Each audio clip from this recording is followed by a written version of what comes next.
ایک اعتراض یہ ہوتا ہے کہ برقع تو خالی ڈھکنے کی مانند ہے، برقع والیاں بھی تو غلطی کر دیتی ہیں۔ یہ بات ذہن نشین کر لیں۔ پہلی بات، اگر کسی نیک سے، دیندار سے، برقع والی سے، پردے والی سے اگر گڑبڑ کوئی ہوئی ہے، کوئی غلطی اور حرکت ہوئی ہے، تو اس کی وجہ بھی بے پردگی ہی ہے کہ اس نے پردے کو توڑا۔ اگر وہ پردہ نہ توڑتی تو وہ گڑبڑ ہی نہ ہوتی، تو پھر یہ دلائل بھی پردے کے حق میں آ گیا، یہ دلیل بھی پردے کے حق میں آ گئی۔ ایک بات۔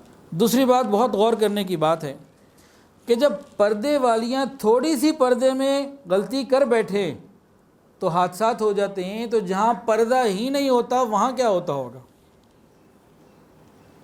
اگر پردے والی سے پردے میں کہیں تھوڑی سی کمی غلطی ہو جائے اور وہاں کوئی کام خراب ہو جائے، تو جو سرے سے ہی پردہ نہیں کرتی وہاں کیا کیا ہوتا ہوگا؟ ایک اعتراض یہ ہوتا ہے جی پردہ کرنے سے غیر مرد زیادہ شوقیہ نظروں سے دیکھتے ہیں۔ پردہ کرنے سے، یہ بھی ایک اعتراض ہے کہ پردہ کرنے سے غیر مرد زیادہ شوقیہ نظروں سے دیکھتے ہیں۔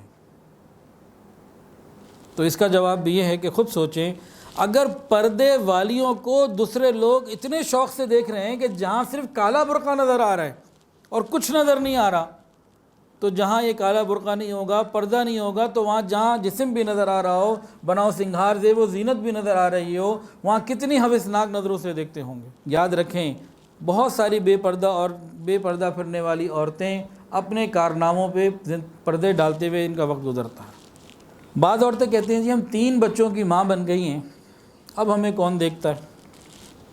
ہم 3 بچوں کی ماں بن گئی ہیں، اب ہمیں کون دیکھتا ہے؟ اس کا جواب، لوگ تو 30 بچوں کی ماں کو بھی دیکھنے سے نہیں چوکتے۔